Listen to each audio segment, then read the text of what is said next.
good to see you guys today. Today we are wrapping up our series that we've called Upside Down.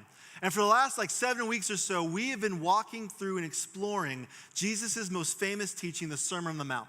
This was his just major teaching where he kind of just broke down the basics of what it looks like to be his follower. Like if it was a college class, we'd call it Christianity 101. And in this series of teaching items as he went through this message, he taught about what God values over what the world values. And he talked about the influence that his followers should have in this world when we're following him and how we should be a light in the dark place. And he talked about different areas of life. He talked about worry and prayer and how we interact with people, and everything he taught was just upside down compared to what the culture was used to, compared to what the culture was taught themselves. And here we are 2,000 years later, and we see that teaching today is still just as upside down as it was back then. And as we've seen living this way, if we explore this and we actually put this to practice, we actually see living this upside down way of living that Jesus teaches actually puts you and I right side up and starts putting this world right side up. And so Jesus is teaching all this, and he gets to this conclusion. He concludes it by essentially saying, so what are you going to choose? What life are you going to build? I was a senior in high school taking physics, and let's just say that this wasn't my best class, okay? I enjoyed the idea of physics, the hands-on stuff, the experiments and things like that, but the work involved with it, the math and sitting there with all the formulas, that just wasn't my jam. I didn't like that. I got frustrated with it. I was a senior, so I had a major case of senioritis and just didn't want to do the work that I had to deal with. There's something about the teacher that I had. She just brought out the sarcastic part of me. Like I was very sarcastic with her. And I'll confess to you, there was multiple times throughout my senior year where my teacher invited me to finish the class out in the hallway by sitting by myself. There was just something that tended to happen. In fact, a couple of years later, after I drove that teacher nuts, my middle brother, Chad, had her as well in senior physics. And as she's doing the opening day roll call, she's going through the names, she gets to Chad Stephenson. And he says, present, and she just stops and goes, are you Brandon's brother? He's like, yeah, I am. And she went, oh no. And so Chad texts me, he's like, dude, what did you do to her? I'm like, obviously I left a lasting impression on her. But it wasn't my favorite class, and we were getting towards the end of the year. And one of our last big projects me and another partner, we had to pick a partner, and we had to build a bridge out of coffee stirrers. And we had to build this bridge, and it had to be within a certain size and within a certain weight. And at the end of it, the teacher would put a weight on it, and she'd put as much weight as she could until that bridge broke, because she wanted to see how well we could build these bridges and understood the process of physics and how that operated and things like that.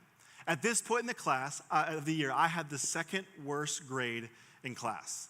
And I needed to get a good grade on this project so I can get a respectable grade in the class overall. And so the natural thing for me to do would be, as the second worst person in class, is to go find someone who was a little better than me in physics to operate this project with, right?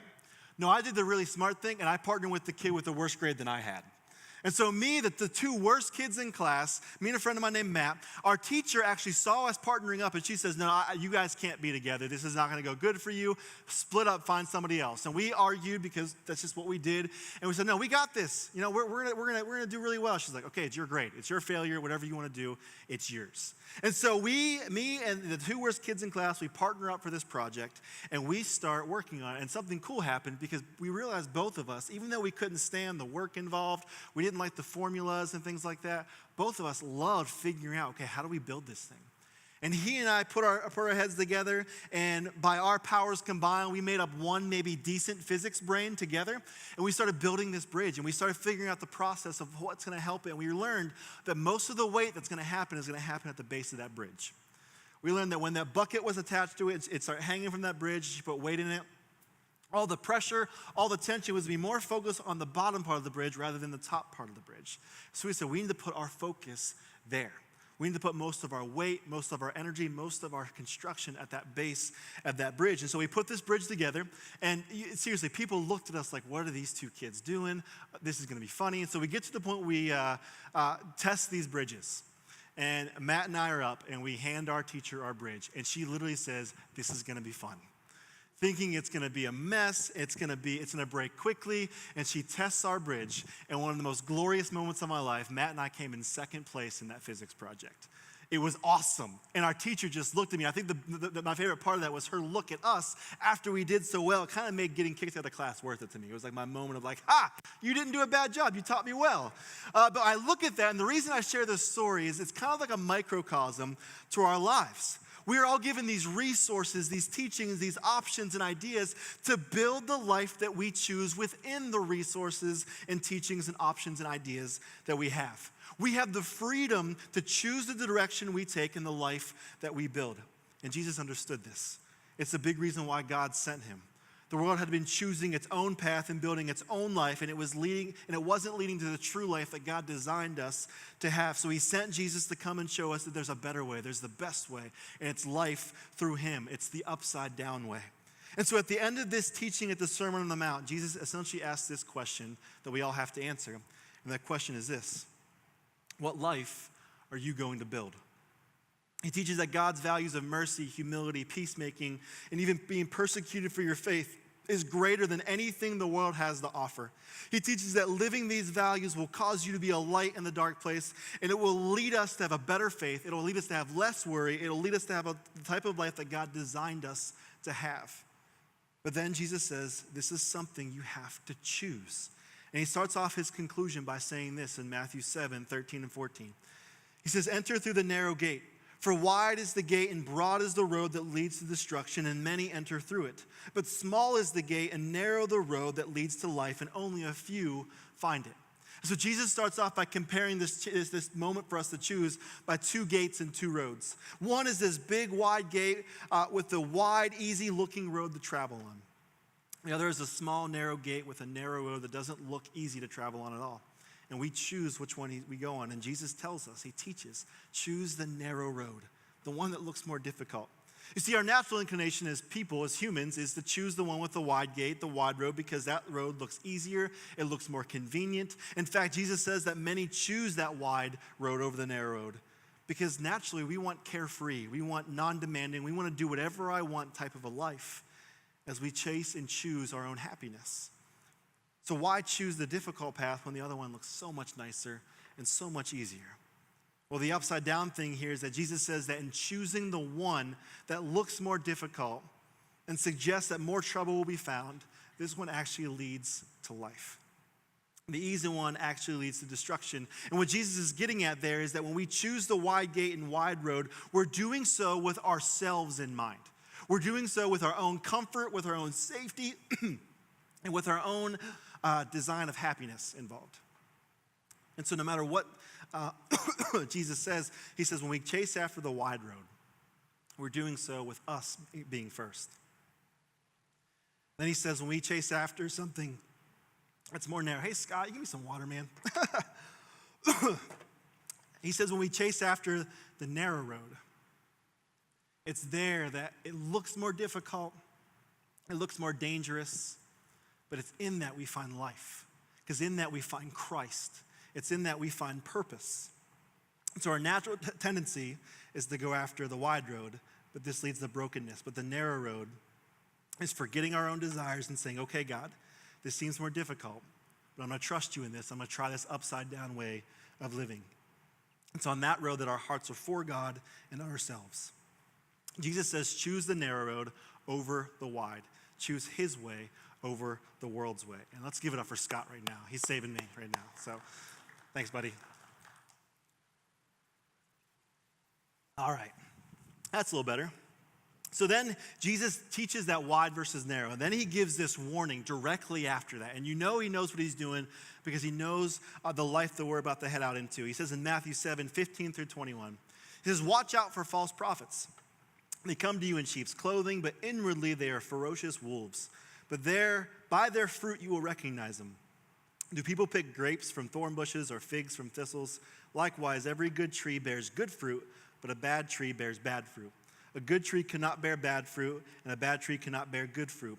Every tree that does not bear good fruit is cut down and thrown into the fire. Thus by their fruit you will recognize them.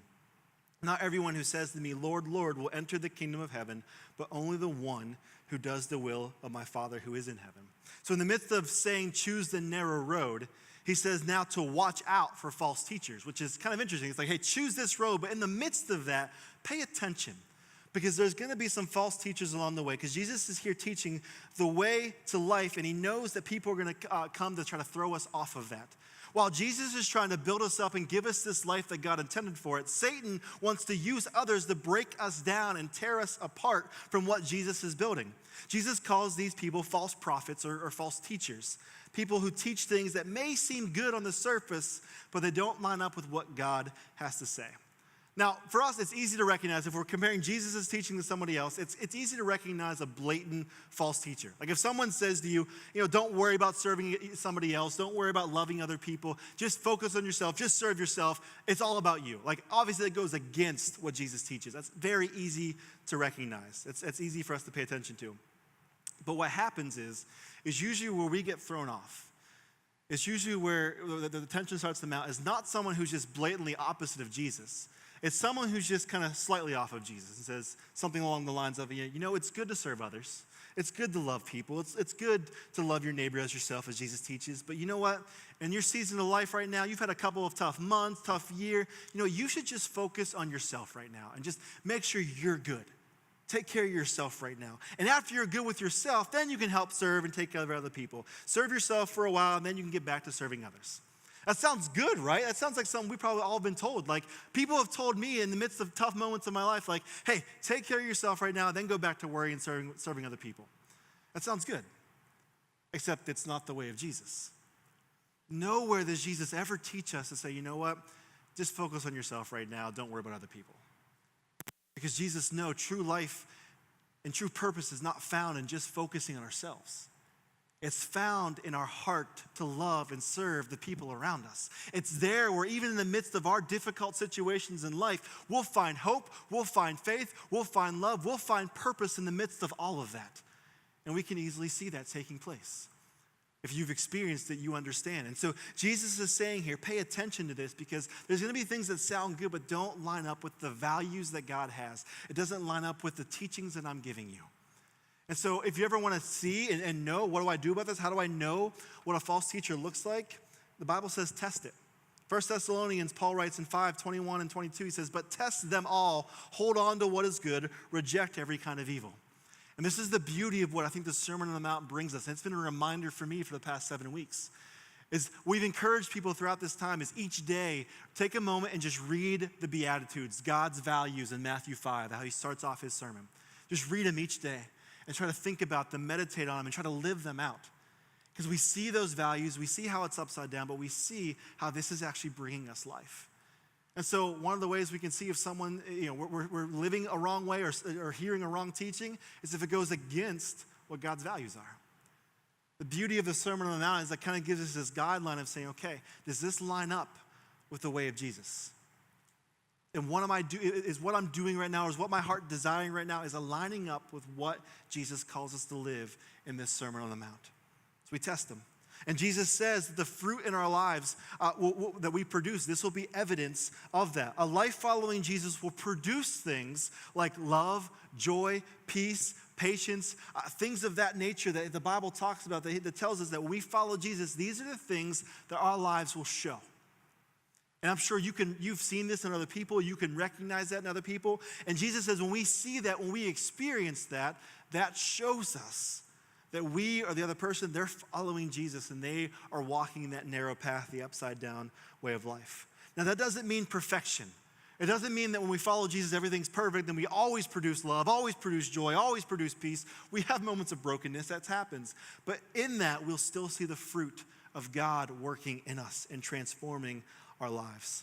There will be evidence of that. So in our lives, we should be testing to see if what is taught and what is shown lines up with what God wants out of our lives. And I'm going to be really honest with you. Something you should do as an individual, as a family, is you should test one church in that. Maybe you've never heard that from a church before, but you should test me and what myself or other people teach on stage. If it lines up with what God's saying in his word, it's lining up with what Jesus teaches in the Sermon on the Mount. You should test the fruit of this church. As you are being a part of this and jumping in with us, there should be evidence that what we're doing is we are walking the narrow path together as a church. We are living out the mission of working as one to help people follow Jesus. So we have to test and ask, as we're doing this thing, are we living out God's values? Is one church being salt and light to the Chartiers Valley area? Are we loving? Are we bringing peace when there's conflict? Are we being gentle? Are we being faithful? Are we loving our neighbors as ourselves? That is what we're called to do as a church. And so we have to be encouraging and testing each other to make sure we're living that way. So Jesus says, choose the narrow road, but pay attention along the way, because this isn't just something you arrive at. There'll be things that will try to throw you off, so pay attention to that. Then he brings the teaching home with something that maybe you've heard this before, but I love it. It's Matthew 7:24-27. He says, therefore, anyone who hears these words of mine and puts them into practice is like the wise man who builds his house on the rock. The rain came down, the streams rose, and the winds blew and beat against the house, yet it did not fall, because it had its foundation on the rock. But everyone who hears these words of mine does not put them into practice is like a foolish man who builds his house on the sand. The rain came down, the streams rose, and the winds blew against it and beat against the house, and it fell with a great crash. He gives this illustration that's pretty cut and dry. He says, listen, if you listen to me and follow me and build your life this way, the life you build is like building your house on such a strong foundation that when it gets difficult, when winds hit, when storms of life hit, you'll be able to withstand it. Your house will stand, your life will stand, you'll be okay in the midst of it. Doesn't mean there won't be damage, but it's going to stand. But if you don't, your life will be like built on this weak, movable, sandy foundation that when life and storms hit, it'll crumble. You see, in that climate, in the Palestinian desert, the crowd knew exactly what Jesus was talking about. It was a lot easier to build your house in that culture right on top of the sandy surface. I mean, the houses were pretty basic back then. They kind of built the brick and mortar and just started building a square and just started building up right on top of it. That's the easy way to do it. That's the less labor-intensive way to do it. It's a lot harder to start digging into that desert sand, to get down into the rock bed so you can build this and this foundation of the rock so your house is going to be sturdier when storms would hit. And so this crowd knew exactly what Jesus was talking about. The harder way is the more beneficial way. The upside down way is actually the right side up way. It's similarly just what Jesus is saying. It's a lot easier just to listen to what Jesus says than to actually live it out.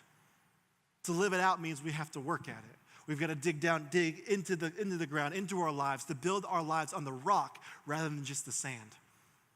And so Jesus is saying, what are you building your life on? What he's getting at here is he's reminding the crowd that life gets difficult.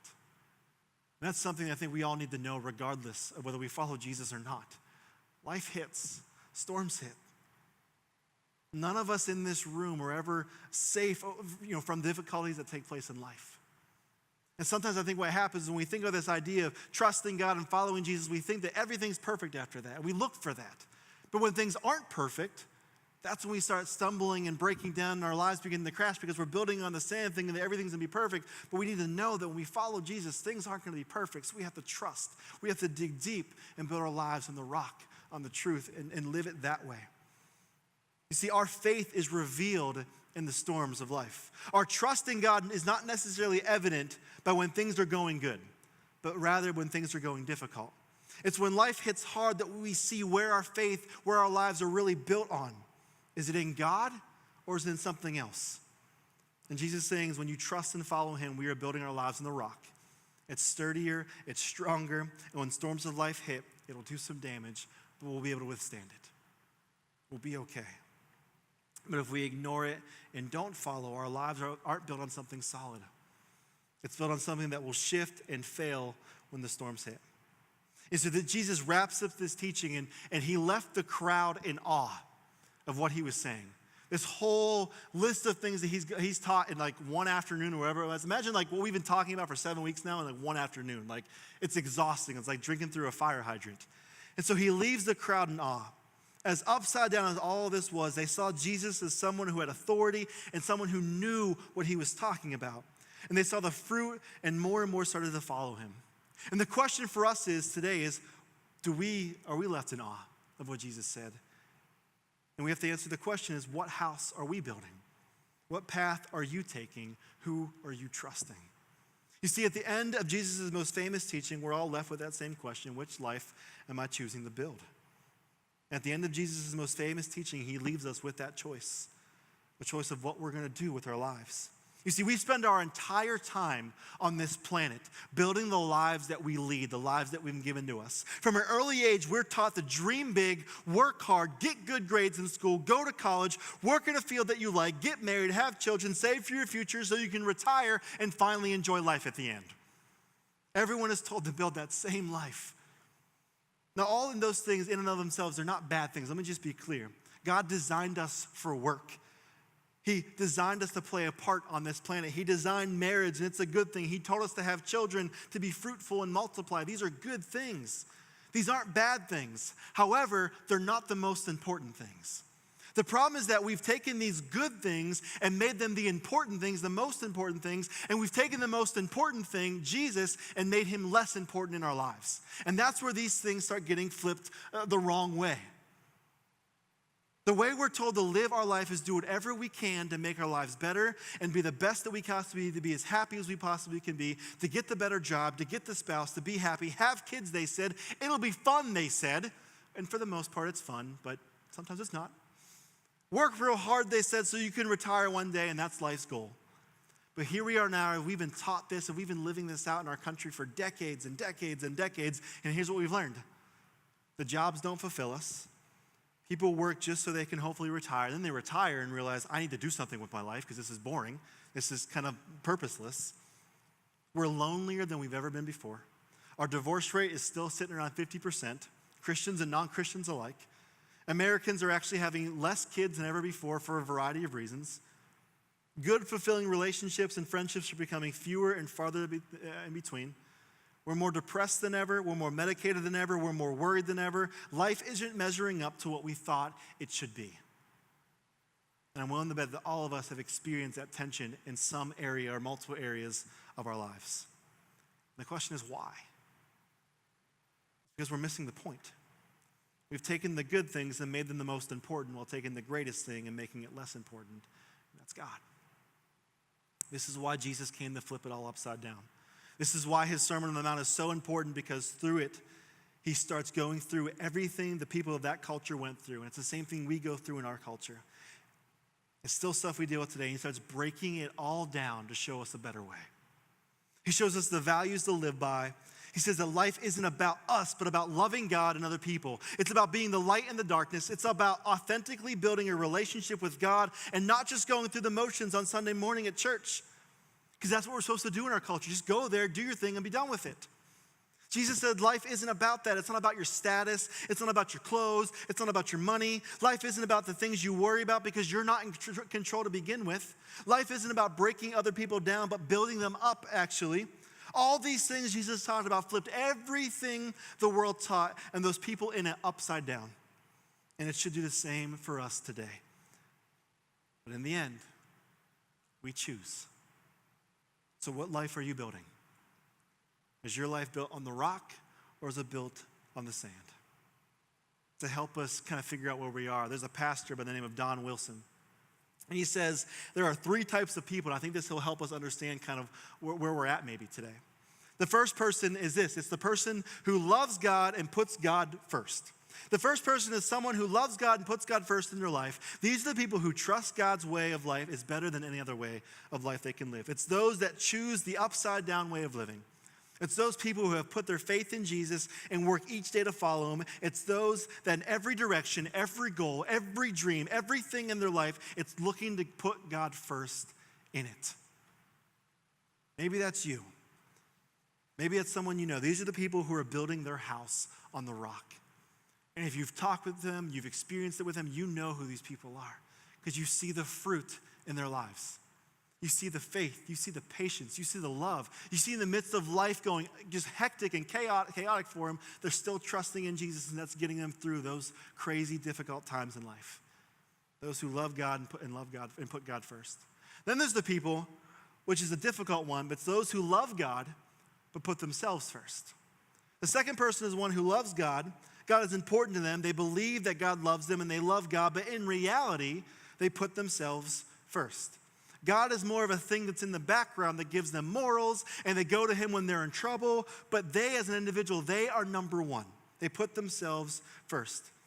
It's about their own pursuit of their own goals, their own dreams. It's about being happy. And if God helps with that happiness, great. If he doesn't, no worries. I'll just do it myself. And so we do that and we live it that way because they believe they've got it under control. And there's actually a term. This is so prevalent in our culture. There's a term for it. And it's called this. It's called moralistic therapeutic deism. You following with me right now? It's moralistic therapeutic deism. And what it means is, like I said, it's that people who believe in God, they think he's great, but he's kind of just this thing that's off in the distance. Like God exists, God loves me, I think I love God, it's good, but I'm gonna keep him at an arm's length or at a far distance, and I'm gonna use him when I need him. He gives me some morals to live by, but I'm gonna do my own thing, and when I need help, that's the therapeutic part. When I need help, then I'll go to God and go, okay, God, help me out here because things are messing up, I need you, make my life happier again. And so we live out this moralistic therapeutic deism type of a faith, and really that's no faith at all. That's us, loving God. He's good, no, but it's still us first. And to be honest, this has become a large portion of Americans, especially American Christians in our culture. We like God, but only when it's convenient. On the surface, our houses look just like the house of the person who loves God and puts God first. But it's really built on the sand and not the rock. And the third person is this. Someone who loves themselves and puts themselves first. This is who they are. The third person wants nothing to do with God. This is where they're at in life. They live a life that's all about themselves and fulfilling their own desires, and God is just something they don't believe in or something they don't want to deal with. It's something they don't pursue. That's just where they're at. God has no place in their life. This is the house that's just built in the sand, and they're okay with it. Now, what's crazy is, to be honest with you guys, I much rather prefer dealing with the third house than the second house. At least the third house is just honest. Yeah, God want nothing to do with them. I have some friends that this is where they're at. And to be honest, it's much easier for me to love them and talk with them because I know where they're at. They're like, yeah, I'm not trying to play this game. I'm not trying to just pretend I follow Jesus. I don't. It's just where I'm at. Cool. Let's talk. Let's be friends. Let's hang out like normal people do. But here's the kicker. In reality, about these three people, there's really no difference between the second house, and the second person and the third person. There's not. Because at the end of the day, it's people who we put ourselves first. And this is what leads us to brokenness, and this leads us to a life that's unfulfilling. Our foundations are built on ourselves, and no matter how tough you are, it's not going to withstand what this world throws at you. So really the question for us is, who's first? Who becomes first in our lives? And that's going to show us what life we're building into. The one thing I want us to walk away with today is that. The one thing is a life following Jesus is evident by who you put first in life. There's nothing else you remember today. I want you to remember this. The life of following Jesus is evident by who you put first in life. So who is it for you? If you're really honest with yourself, who do you put first in your life? Is it God, or is it yourself, or is it something or someone else? At the end of Jesus' most famous teaching, as we wrap this up, what are you choosing to build your life on? What house are you building? I think some of the cultural baggage that we have here in our own lives, in our own country, in our own state of religion, is we a lot of us carry this idea that we're good with God. We even love God, but at the end of the day, God has never been first in our lives. God, faith, connection to a church was more out of convenience than it was out of commitment. And that's not a knock on you or me or anything like that. That's just part of the culture we've been raised in at this point in a lot of ways. Most of us here probably grew up going to church or had some sort of church connection, but our faith never became our own or something that we really made ours and practiced on our own and really dug into. Maybe it's time to do that if that's you. Maybe it's time to make this decision to live upside down and build your life on the rock and not on the sand. Maybe it's time to say, you know what, God? You've always been there, but you've never been something I've committed to. It's been convenient, but it's never been a commitment. And it's time to put you first and live upside down. If that's you, I want to invite you to do something. I want to invite you to make that decision, but I also want to invite you to take a step to be baptized. Baptism is something that can be a little weird in our culture. But it's something that Jesus did, it's something that Jesus commanded, and the church has been practicing it for 2,000 years. Baptism is our public declaration of our commitment to choose Jesus, to choose living upside down. All followers of Jesus have to get to this point and say, listen, I've messed up, I've lived for myself and not for God, and Jesus came to fix that. It's through his life, death, and resurrection that I can have that life both here and for eternity in God. I just trust in the way, in the life that he's called me to. Baptism is our public way of showing that we believe that. And we're choosing to do that. Baptism is something when someone is immersed underwater as a way to symbolize our old lives living for ourselves to our new life of putting God first. There's nothing special about the water, but there's something powerful in the public statement of being baptized. Baptism is something that we practice as a church, as one church, because the church has been practicing it for thousands of years since Jesus commanded us to. Jesus' last commandment on this earth was to go and make disciples of all people, of all nations, and baptize them in the name of the Father, the Son, and the Holy Spirit. So we are following the way of Jesus when we practice this as a church. And if you're someone who has chosen or is choosing to trust in Jesus and you've never taken this step to be baptized, I want to encourage you to take this step. And I want to encourage you to do that on June 10th here as a church. What we're going to do is we're going to have baptisms right after service. And what it is it's kind of like this picture. We don't, obviously there's no pool or little baptism up here. We don't have those luxuries here at the school. So literally, this is going to get real luxurious. We buy a horse trough. We fill it with water. We get it heated a little bit so it's not like ice cold or anything like that. And we baptize people in that. And what it is, it's just this public declaration of people saying, hey, this is who I am. I trust in Jesus. This is the life that I'm living. This is my upside down choice. There's a couple of things that I want to kind of bring to our attention here because I know this is sometimes a religious and cultural hang up for a lot of us. Some of us here were baptized as babies. I was. My mom, we were in a Catholic church as a child. I was baptized as a baby. And I just want to say this. I'm sure a lot of you were here too. And I just want to say there's nothing wrong with that. If that's something that your parents did, I think what it does is it shows that your parents longed for and wanted you to have a faith in God. So that's why they set you down that path of baptizing you as a baby. That's why my mom did it. So if that's you, there's nothing wrong with that. It's something we're against or anything like that. It's just something that other churches or other denominations do. And the way we look at it is like, okay, we're rooting for the same thing here, a life following Jesus.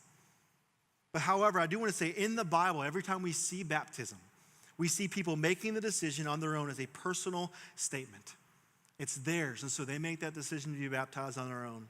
So I would encourage you, if that's you, to take that step as an adult. I was baptized as an infant. But as I got older and understood my faith, understood who Jesus was, I made that decision. I didn't have it all figured out, but I made a decision to take that public step to be baptized. So if you're interested in doing this, if you're interested in taking that step of baptism, or if you have questions on it, what I want to encourage you to do is simply this. Fill out your Connect card, check the baptism box, and I'll follow up with you this week. Make sure you put it in the blue box before we leave, and I'll follow up with you to talk more about it this week. If you have questions, feel free to find me or somebody else in the lobby who we know we can help you with that. We'd love to help you wrestle with this and help you make that decision to do so. If you've already been baptized as an adult, first of all, it's awesome. My encouragement for you, your next step is to continue to remember that commitment, because when we get baptized, it's not our arrival, it's the start. Baptism is the start, it's not the finish line. And it's a reminder of our commitment to live this upside-down way of living. You see, baptism shows the start. It's part of the journey. It's not the end. And from there, it's living this upside-down way of life. It's in that commitment that we find contentment, we find purpose, we find joy in all areas of life like work, marriage, friendships, and parenting. And that's the difference of what Jesus brings. When we put the greatest thing, Jesus, first, then all the other things start adding up better.